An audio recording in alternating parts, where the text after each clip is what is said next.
Bonsoir à tous, ravi de vous retrouver sur La Première. Voici les titres que nous allons développer dans ce journal. Une collégienne de 11 ans a fait une tentative de suicide. Vous entendrez le témoignage de sa maman. La petite aurait été victime de harcèlement scolaire. Un réseau de voleurs et receleurs de vanille démantelé par la gendarmerie à Taha. 6 personnes ont été déférées au parquet aujourd'hui, montant du préjudice 24 millions de francs. Tous les détails de cette affaire dans un instant avec Jacques Damour. Il sera en direct de la gendarmerie de Papeete. Te-Aito, J-1 et pour la première fois, la compétition débute à Moorea. Les pensions de famille et les restaurants vont se remplir grâce aux quelques 1000 athlètes présents. Et puis ne manquez pas les premières images du Heiva des écoles. Le Taupiti An-Air accueille 33 formations cette année. Vous découvrirez la prestation de l'école Aratoa. Alors que dans l'Hexagone, une adolescente victime de harcèlement s'est récemment donné la mort à son domicile, la question du harcèlement scolaire se pose au collège de Punaouia avec cette tentative de suicide d'une jeune fille de 11 ans lors des dernières vacances. La maman qui a dénoncé les faits a bien voulu témoigner. Caroline Fary, Jérôme Lee.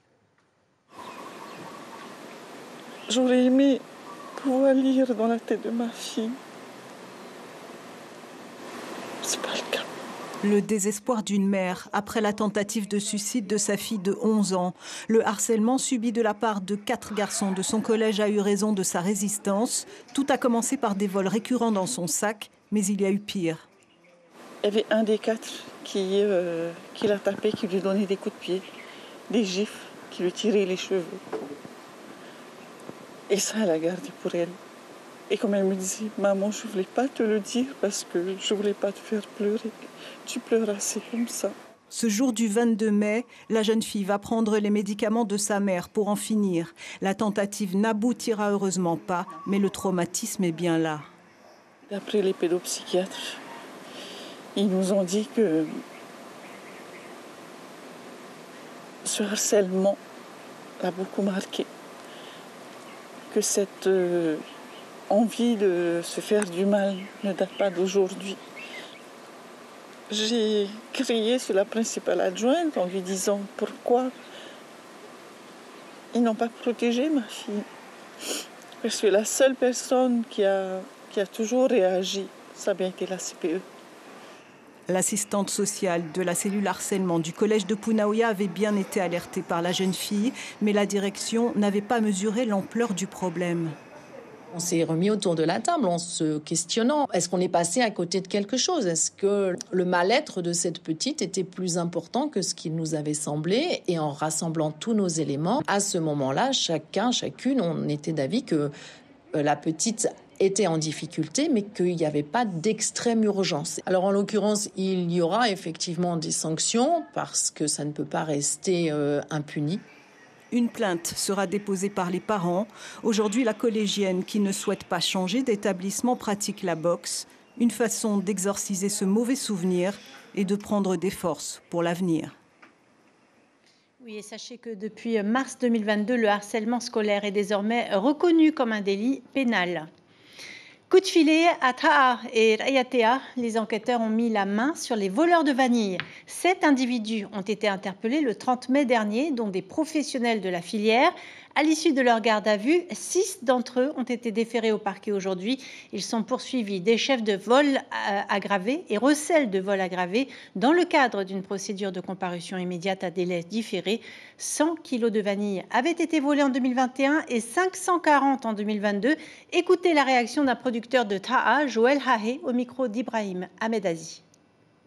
L'an dernier, j'ai perdu toute ma récolte avec une estimation parce que on prépare avec un produit fini l'équivalent de 6 millions de chiffre d'affaires que j'ai perdu l'an dernier.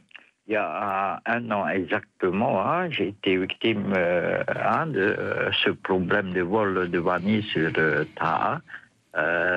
Qui a été vraiment un coup dur pour nous, pour les vaniculteurs.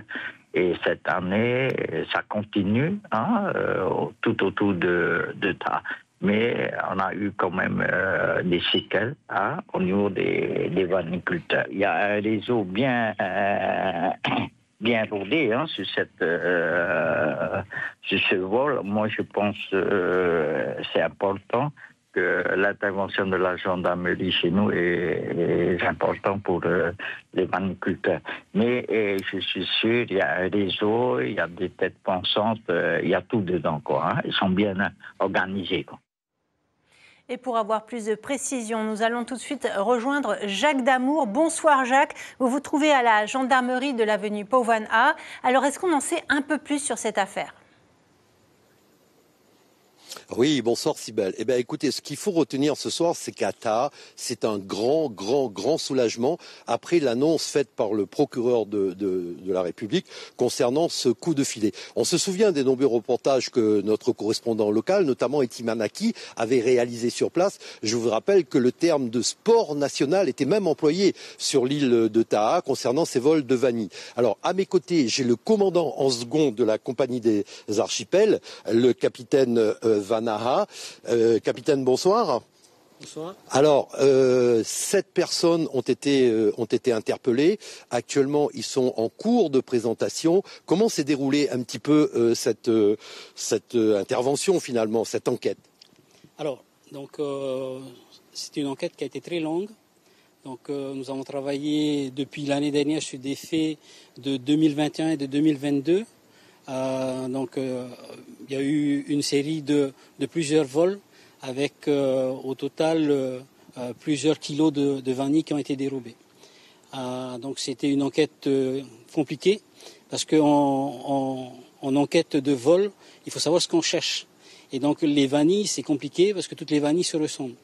Donc il a fallu mettre du monde, faire beaucoup d'investigations, notamment par les téléphones, par des recoupements, et donc c'est ce qui nous a amené aujourd'hui à la présentation de ces individus qui seront poursuivis pour ces vols-là. Alors selon ces éléments, que risque-t-il? On rappelle quand même qu'il y a une personne interpellée qui est en état de récidive. Ils ont entre 24 et 51 ans. Que risque-t-il? Alors ils seront poursuivis pour des faits graves, puisque c'était une filière qui était visiblement bien organisée, avec des personnes chargées de voler, de commettre les vols et ensuite de les revendre pour écouler justement cette marchandise sur le marché local. Donc ils encourent des peines de prison qui peuvent aller jusqu'à 10 années de prison et des amendes qui peuvent aller jusqu'à plusieurs millions de francs CFP. Alors une trentaine de gendarmes ont été mobilisés pour les différentes interpellations. On suppose que la coopération que vous avez eue avec les autorités locales ont apporté un gros plus, vous ont aidé dans cette longue enquête? Alors, sur la phase d'interpellation et tout ce qui s'en est suivi, effectivement, une trentaine de gendarmes ont été mobilisés, parce qu'il fallait intervenir tous ensemble. Mais sur toute la partie investigation, bien sûr, nous sommes aussi appuyés sur les autorités, sur l'EPIC Vanille, et on tient à remercier tout le monde d'avoir participé justement à l'effort de cette enquête. Voilà Cybèle ce que l'on pouvait dire ce soir avec le commandant second de la compagnie des archipels. Je vous rappelle qu'au moment où l'on parle, il y a actuellement 6 personnes qui sont en cours de présentation au niveau du parquet. Merci beaucoup Jacques pour toutes ces précisions et merci également à Mélissa Chong derrière la caméra. Et puis, justice toujours, souvenez-vous, 5 prévenus âgés de 22 à 44 ans avaient été condamnés l'année dernière à des peines de 10 mois de prison avec sursis et un an ferme. Il leur était reproché d'avoir capturé et pêché une vingtaine de tortues dans le lagon de Scilly, un atoll classé réserve naturelle.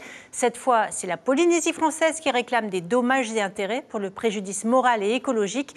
3 de ces pêcheurs étaient présents au tribunal ce matin. Le délibéré sera rendu le 28 septembre prochain. Écoutez l'un de leurs avocats, il répond à Mélissa Chong. En fait, c'est un dossier qui est assez complexe, où le président va devoir statuer sur des demandes qui ne sont pas forcément habituelles. Il doit statuer sur un préjudice moral de la Polynésie française, ce qui n'est pas quelque chose qu'on fait tous les jours. Un préjudice écologique aussi, qui n'est pas facile à évaluer. Et également un préjudice économique qui est plus facile à évaluer. C'est notamment toutes les sommes qui sont engagées par le territoire pour justement faire de l'information sur le fait qu'on ne peut pas aujourd'hui tuer des tortues et sur les conséquences que ça peut avoir sur l'écologie en Polynésie. En sport, pour la première fois de son histoire, la Teaito se déroulera à Moorea puis à Tahiti. Plus de 1000 athlètes se sont inscrits et parmi eux 140 rameurs de 15 pays différents comme le Brésil, l'Argentine ou encore Wallis et Futuna. Il faut les nourrir et les loger, ce qui représente une ressource économique pour les acteurs du tourisme de l'île. Arihuete Fafana et Marcel Bonin. Lagon Bleu, accueil chaleureux et nourriture à la tahitienne, c'était le rêve de chacun d'entre eux. Australiens, Brésiliens ou encore Wallisiens et Futuniens, 140 rameurs ont rejoint l'aventure du Teaito. Je suis très heureuse. C'est un rêve devenu réalité. On est dans la Mecque de la pirogue ici et on vient pour apprendre beaucoup de vous. Alors je suis vraiment très heureuse d'être ici. Ça fait longtemps que j'avais envie de venir à Tahiti. J'avais envie de venir ramer ici, surtout apprendre à mieux ramer ici avec les gens qui sont ici. Puis, moi je suis hyper content d'être là. 20 ans que Teina Meyao gère à cet endroit son activité touristique. Aujourd'hui, il fait office de restaurant officiel pour les athlètes internationaux. Le Teaito bénéficie aussi aux acteurs touristiques de l'île. Ce sera la première étape, mais on attend le deuxième, la troisième, la quatrième étape. C'est important parce que tout ce monde vont retourner dans leur pays, dans leur île pour pouvoir faire la pub. Et c'est génial. Donc vous comptez aussi sur ce genre d'événement pour apporter encore plus de touristes? Bien sûr, c'est très important. Ici en Polynésie, on ne vit que du tourisme et il faut y aller, go, go, go. Aussi bien accueillis que logés, ce week-end, ce sont 8 pensions, soit 100 chambres qui ont été réservées pour l'occasion et spécialement pour les rameurs étrangers.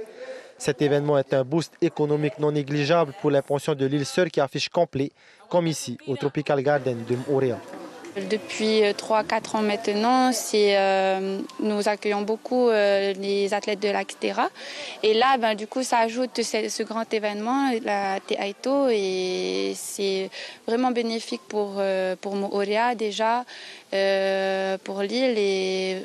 Et j'espère qu'avec les années qui suivront, nous continuerons justement à faire de la pub aussi au niveau international parce qu'il y a vraiment beaucoup d'étrangers, Chili, Argentine, Brésil. Et franchement, grâce à cet événement, on arrive à se faire connaître, voilà, on remercie en tout cas. Pensions, activités touristiques et commerces pourront donc bénéficier de cette ressource économique tout au long de ce week-end. Voilà. Oui, ce qu'il faut savoir, c'est que le Va'a ne sera pas la seule discipline de ce Teaito. Il y aura aussi du stand-up paddle, du prone ou du surf ski. On va rejoindre tout de suite Arihoe Tefafana à Moorea. Bonsoir Arihoe. On vient de voir que les pensions de famille allaient beaucoup travailler, mais il y a aussi des échanges. Des athlètes locaux accueillent d'autres athlètes. Oui, bonsoir Cybèle et bonsoir à tous ceux qui nous regardent. Déjà, comme tu l'as dit, plusieurs nouvelles disciplines sont au programme de ce Teaito 2023. Et justement, en stand-up paddle, 2 champions du monde, j'ai bien dit 2 champions du monde, Olivier Darieux Melou et Mélanie Lafenêtre ont été invités pour ce grand rendez-vous. Et ils sont accueillis par la grande famille de Lorenzo Bennett, un grand champion du Fénois que l'on ne présente plus. Et juste à côté de moi, justement, je suis avec Mélanie. Mélanie Yorana. Alors Mélanie, ça fait même pas ça fait un peu plus de 24 heures que vous êtes ici. Première impression sur la Polynésie, sur Tahiti et Moorea? Très contente d'être ici. Je suis sortie de l'avion, j'ai eu le droit à plein de couronnes de fleurs, j'étais trop contente. Et voilà, j'ai pas eu le temps de faire beaucoup de choses, mais les couleurs sont magnifiques, les senteurs, tout. J'ai été super bien accueillie, donc très contente d'être là. Alors, vous êtes tous les deux avec Olivier, champion du monde. Est-ce que vous êtes venus avec un objectif en tête ou pas? Alors on est venu dans l'optique déjà de s'entraîner. En plus ici il fait assez chaud donc c'est bien pour l'entraînement. Puis on est venu aussi parce qu'on a été invité à la Teaito et que c'est la première année où il y a du stand-up paddle et on voulait représenter au maximum la discipline en métropole et ici aussi montrer qu'on a le sourire et qu'on adore le stand-up paddle. Bon, j'imagine que vous avez voyagé dans le monde entier. Est-ce que Tahiti était une destination, on peut dire une destination de rêve? Ah mais bien sûr, depuis toute petite, je rêve de venir à Tahiti. C'est le... Enfin, tout le monde rame ici, ou en tout cas une connexion avec l'océan, donc ça a toujours été un rêve. Et de savoir que je peux venir ici à mes 23 ans, je suis super heureuse et j'espère pouvoir revenir. Et voilà, très heureuse. n'ai pas trop le temps de réaliser encore, mais je suis très heureuse. Et du coup, c'est un rêve quand même où il faut combattre le décalage horaire. Comment, justement, en tant que sportif de haut niveau, vous vous remettez du décalage, sachant que vous êtes à moins de 2 jours de la compétition? J'ai jamais trop fait ça. Du coup, je vais boire, manger, profiter, aller ramer tranquillement sur l'eau pour un peu m'imprégner du lagon et voilà, et vraiment profiter un maximum parce que pour moi, ramer, c'est d'abord du plaisir et après la compétition, mais le plaisir avant tout. Dernière question, c'est toujours un plaisir d'être accueilli par une famille locale? Oui, mais oui, je les connaissais pas du tout en plus et j'ai été accueillie comme si j'étais leur fille, donc je peux pas rêver mieux que ça et vraiment l'ambiance est incroyable ici. Donc voilà, Cybèle, ce qu'on peut dire ici dans la famille de Lorenzo Bennett, accompagné de ces 2 champions du monde. Pour eux, la compétition, leur première course commencera dimanche. Et en attendant, le Te-Aito 2023 débute demain à partir de 10h. Merci beaucoup Alihoé, merci à Marcel Bonneau également qui était avec vous. Retour à Tahiti avec les Floralies à la mairie de Punaauia. Pendant 10 jours, des fleurs et des arbres fruitiers seront proposés à la vente par une 60aine d'exposants. La mairie mise sur la cohésion entre horticulteurs et agriculteurs puisque demain, le marché du terroir se tiendra sur ce même espace. Le thème des Floralies cette année, Te Tumuha'ari et Tonamau Meitei, comprenez le cocotier et ses bienfaits. Les détails d'une représentante de la Chambre de l'agriculture, tout de suite au micro de Mélissa Chang.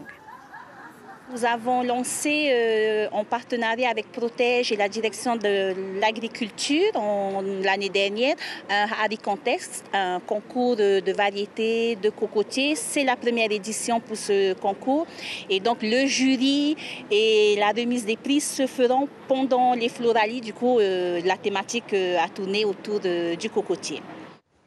Et puis toujours à Punaauia, il flotte comme un parfum de barba papa. C'est que les manèges d'Otumauro ont ouvert leurs portes il y a 1 heure. Jusqu'au 13 août, 2 prestataires proposent dragons, carrousels et autres auto-tamponneuses. 50 forains sont installés dans une centaine de baraques.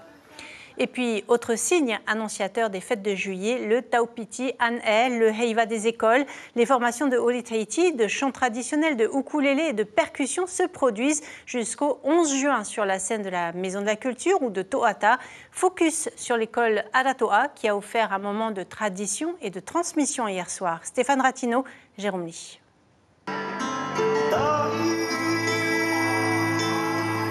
La scène, c'est un grand voyage, un voyage intérieur, 1000 fois murmuré en soi, répété encore jusqu'à l'harmonie avec les compagnes de l'itinéraire. C'est aussi une invitation envoyée au public, là où l'authenticité de l'être, l'ingénuité d'un sourire laisse le temps glisser comme un pas de danse. Bref, ce sont des existences qui se croisent, une idée de transmission où la bienveillance des aînés dit l'âme d'une culture. Anna prépare sa petite fille, dans les coulisses le dialogue des regards, un sentiment et de fierté et d'amour. Nous, à notre temps, on n'avait pas le droit d'aller faire de la danse, voilà. Pas du tout. Et là, c'est une fierté de préparer, d'emmener aux répétitions. On n'attend que ce jour-là pour en profiter. Maëlie, est-ce que tu es contente que mamie soit avec toi ce soir? Oui.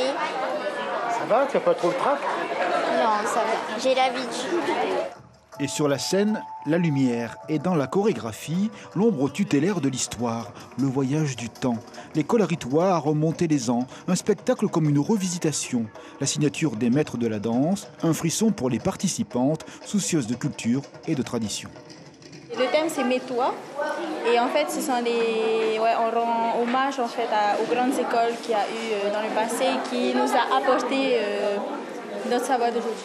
Et tu es fière de t'inscrire dans ces pas-là? Oui, carrément. Ça fait plaisir, ça fait du bien et... Dans la famille on danse Je suis la seule. Il n'y a pas d'âge pour commencer. C'est bien le message de cette Heiva des écoles. Une culture populaire, celle de tous les jours. Elle sait mettre en musique une sensibilité, avec la douceur du partage. Qu'importe l'âge, sur la scène, il y a un pétillement, ce synonyme de la vie, en humour et en humilité. Et on va vous présenter ça avec notre talent du jour, notre bonne humeur. Ouais, surtout notre bonne humeur. Ce qui est bon, c'est qu'il y a toutes les générations réunies là. Hein? Oui. Ah bah oui, de 3 ans à on dira pas les âges. nos limites. rue.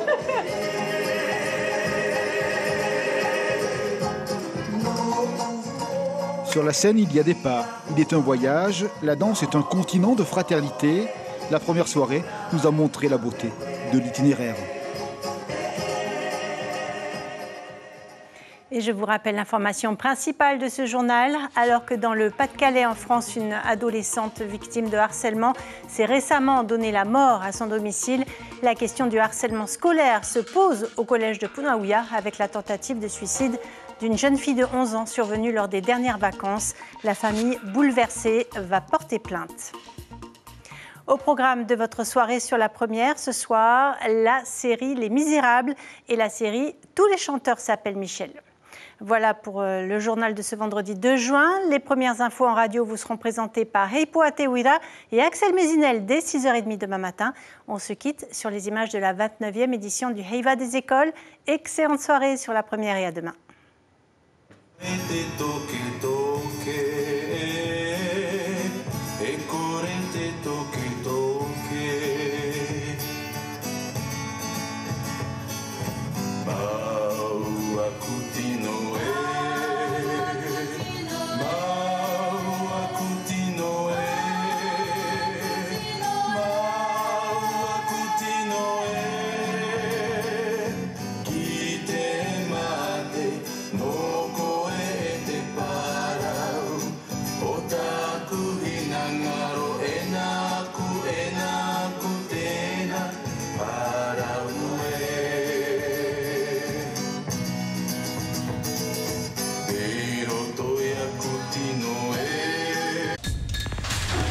L'information en continu sur Polynésie la première, Internet et réseaux sociaux.